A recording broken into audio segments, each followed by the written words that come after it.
Assalamualaikum warahmatullahi wabarakatuh. Hamdan wa syukranillah amma ba'du.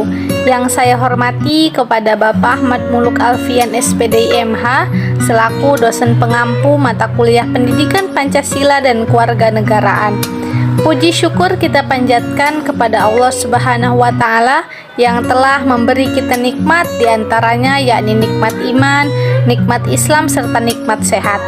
Sholawat beserta salam semoga selalu terlimpah curahkan kepada Nabi besar kita yakni Nabi Muhammad Shallallahu Alaihi Wasallam.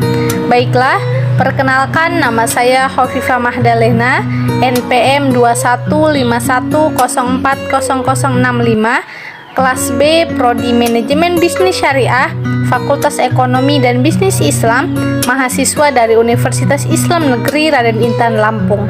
Pada kesempatan kali ini, saya akan memaparkan materi mengenai wawasan Nusantara, yang mana diantaranya pengertian, dasar atau landasan, serta tujuan wawasan Nusantara, penjelasan kompleks terkait dengan konsepsi, hakikat, kedudukan, fungsi, dan unsur wawasan Nusantara. Dan yang terakhir yaitu mengenai perkembangan, perwujudan atau penerapan wawasan Nusantara di Negara Kesatuan Republik Indonesia. Baiklah, untuk pembahasan materi yang pertama yakni mengenai pengertian wawasan Nusantara. Wawasan Nusantara adalah cara pandang bangsa Indonesia terhadap rakyat, bangsa, dan wilayah Negara Kesatuan Republik Indonesia yang mana meliputi darat, laut, dan udara di atasnya sebagai satu kesatuan politik, ekonomi, sosial, serta budaya dan pertahanan keamanan. Wawasan nasional itu selanjutnya menjadi pandangan atau visi bangsa dalam menuju tujuan dan cita-cita nasionalnya. Untuk selanjutnya yaitu mengenai tujuan wawasan Nusantara. Tujuan wawasan Nusantara secara umum adalah mewujudkan nasionalisme yang tinggi di segala aspek kehidupan rakyat Indonesia. Bentuk nasionalisme ini adalah lebih mengutamakan kepentingan nasional daripada kepentingan individu, kelompok, golongan, suku bangsa, atau daerah. Untuk tujuan yang pertama yaitu tujuan nasional. Tujuan wawasan Nusantara dalam pandangan nasional dapat dilihat dalam pembukaan Undang-Undang Dasar 1945 yang mana berbunyi untuk melindungi segenap bangsa Indonesia dan seluruh tumpah darah Indonesia, dan untuk mewujudkan kesejahteraan umum, mencerdaskan kehidupan bangsa, dan ikut melaksanakan ketertiban dunia yang berdasarkan kemerdekaan, perdamaian, dan keadilan sosial. Dan untuk tujuan yang kedua yaitu tujuan ke dalam. Tujuan wawasan Nusantara ke dalam adalah sebagai penjamin persatuan dan kesatuan di segenap aspek kehidupan nasional. Dan untuk tujuan yang terakhir yaitu tujuan keluar. Tujuan wawasan Nusantara keluar yaitu menjamin kepentingan nasional dalam menghadapi era globalisasi yang semakin mendunia. Selain itu, bangsa Indonesia juga memiliki kewajiban untuk melaksanakan kemerdekaan, perdamaian abadi, dan kerjasama untuk saling menghormati. Pemaparan materi selanjutnya mengenai penjelasan kompleks terkait dengan konsepsi, hakikat, kedudukan, fungsi, dan unsur wawasan Nusantara. Yang pertama yakni konsepsi.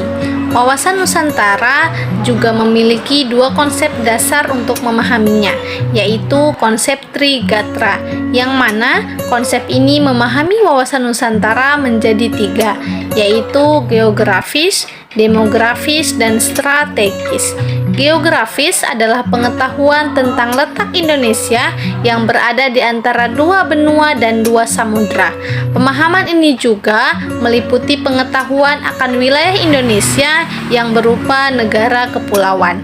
Yang kedua yaitu konsep Pancagatra, yang mana konsep ini memahami wawasan Nusantara menjadi 5, yaitu ideologi, politik, ekonomi, sosial, budaya, pertahanan, dan keamanan.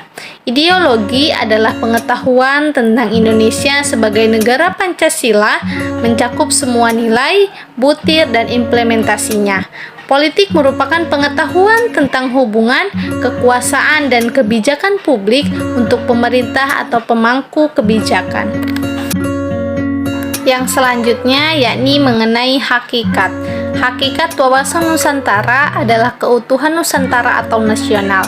Secara luas, yaitu sebagai sebuah cara pandang yang selalu utuh menyeluruh dalam lingkup Nusantara demi kepentingan nasional.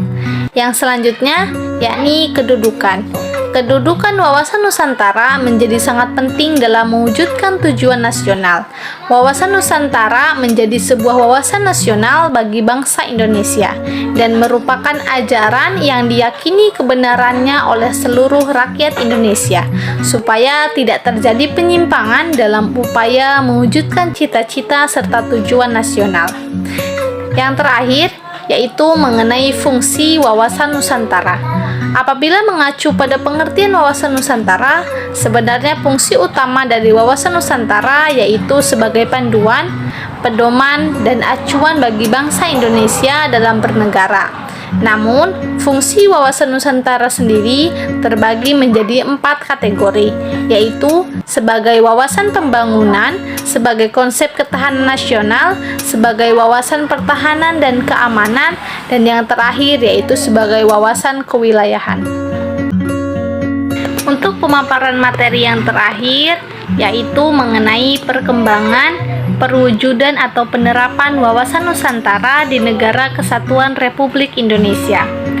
Wawasan Nusantara menjadi pola yang mendasari cara berpikir, bersikap, dan bertindak dalam rangka menangani permasalahan terkait dengan kehidupan bermasyarakat, berbangsa, dan bernegara. Wawasan Nusantara dalam aspek-aspek kehidupan nasional terkait dengan kehidupan dan pergaulan dalam bermasyarakat, berbangsa, dan bernegara diterapkan dalam ideologi, politik, ekonomi, sosial budaya, dan pertahanan keamanan. Baiklah, mungkin cukup sekian materi yang dapat saya paparkan.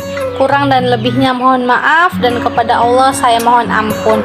Dan saya berterima kasih kepada Bapak Ahmad Muluk Alfian SPD MH selaku dosen pengampu mata kuliah Pendidikan Pancasila dan Kewarganegaraan.